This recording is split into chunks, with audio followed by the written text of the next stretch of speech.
Pinakamurang bahay na very accessible going to Metro Manila. Ito na ang perfect property na para sa'yo.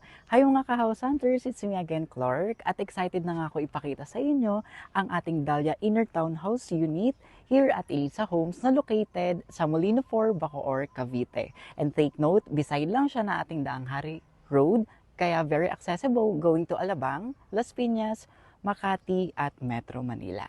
So, ang ating lot area is 48 square meters at ating floor area is 42.4 square meters. So here first, papakita ko muna sa inyo yung kagandahan dito sa project. So you have a wide road here. So malawak ang ating kalye. So can pass two vehicle. So kagandahan din sa property, meron kang carport. So, unlike sa other townhouses, walang nakalaan na carport para sa'yo. So, on this project, you have carport. So, for this, kasya ang isang sedan, kasya ang isang SUV. And you can also park your single motor vehicle. So, dito rin nakapwesto ang inyong septic tank. So, kagandahan din sa property, walang restriction. Sa developer, walang restriction. So, upon turnover, you can extend. Pwede nyo siya i-renovate. So, pwede nyo siyang gawin is lagyan ng cover here to protect your vehicle. So, to avoid na maarawan yung sasakyan or mauulanan. So, upon extension, you can also renovate up until sa taas. So, you can do another balcony or another bedroom. You can expand as well your one bedroom here. Okay? So, let's go inside. At ang pinaka nagustuhan ko nga dito sa ating project, you are 100% worry-free. You're asking me why? It is because 5 to 8 minutes lang ang biyahe going to SM Molino and Vista Mall that you can buy your essentials just like the medicines, do a shopping, pay bills, and groceries. Okay, so going back on this unit, so this area is your living area. Okay, so as you can see, very spacious and modern contemporary design na rin siya. Okay, and right in front of me, in this area, so very spacious siya. So sa baba siya na hagdan. You can also put your TV rack and your TV for your entertainment. And on this side, you have a storage. Okay. And this side as well, you have your dining table. Can accommodate 6 to 8 people.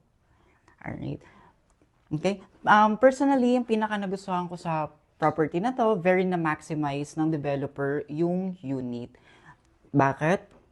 Sa other property, mapapansin nyo sa other townhouses, mapapansin nyo ang pinto ng CR is nasa tapat lang ng ating dining table or nasa loob lang siya ng ating bahay.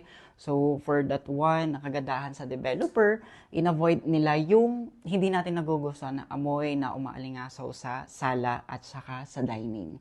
So, punta tayo dito sa ating service area. So, on this service area, dito nakalagay ang ating kitchen. So, upon turnover, kasama na tong ating sink. We can extend the property to cover your kitchen and to expand your another master's bedroom as well here. Okay? And on this side, sinabi ko kanina, dito nakapwesto ang ating toilet and bath or DCR. So, kagandahan, upon turnover, white painted na yung top. And then, on this, naka-tile na siya. So, ginaganto lang ginawa ng developer because you can design as well here sa top. So, you can do an accent. Yes. So, you have a bowl here, sink, and shower. So, complete features na yan.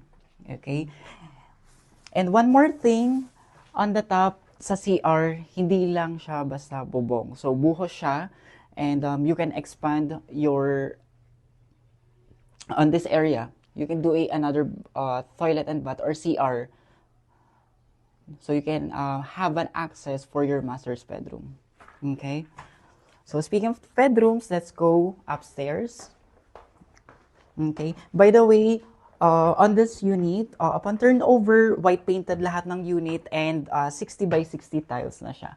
And then, high ceilings. So, hindi siya mainit. So, on the second floor, you have two rooms here. The bedroom 1 and the master's bedroom. Let's go first to the bedroom 1. So, to the bedroom 1, ayan, as you can see, wide. So, very spacious yan. And then, ito ang pinaka nagustuhan ko kasi medyo for this, modern na talaga yung design. Naka-sliding window ka na, unlike sa other property na they use the old window, the jalousie. Okay? So, kagandahan dito, ito na yung view mo. Yan, yung front ng house mo. So, ito yung sinasabi ko rin kanina na ito yung parking mo sa baba. So, you can do a renovation to put a cover para ma-protect mo yung vehicle mo sa baba. And then on the top, you can do a balcony, another bedroom, or you can expand this bedroom 1 until there. Okay, so let's go to the master's bedroom. On the master's bedroom, here is the actual turnover. So, as you can see, queen size na siya, pero may allotted space pa rin here and on this area. So, for that one, nakikita nyo naman na wide talaga yung space. So, on this area, you can put your cabinets, and on this area, you can put your computer table. Okay, and then gusto ko ipakita sa inyo on this area. So, this will be your back of the house. So, before we proceed, as you can see, meron tayong ginagawa pa dito. So, ang gamit ni developer is a traditional blocks. So, for this one, subok na matibay. Okay, pwede natin siyang ipa-third floor kung gugustuhin. And then, yung sinasabi ko nga kanina, yung nasa service area tayo, yung nasa top nung ating toilet and bath or CR is buhos. So, pwede pa natin siyang gawin is magtayo pa na another CR sa top niya. So, meron kang CR to your master's bedroom.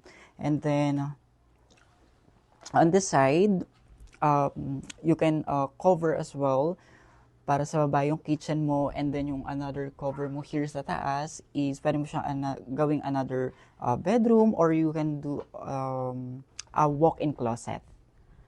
Alright, okay. So once again, this is Clark, and don't forget to like, share, and subscribe to my Facebook, YouTube, and TikTok in House and Lot in Calabarzon. I will flash my number here. For more details and site viewing assistance, please do a call. Thank you.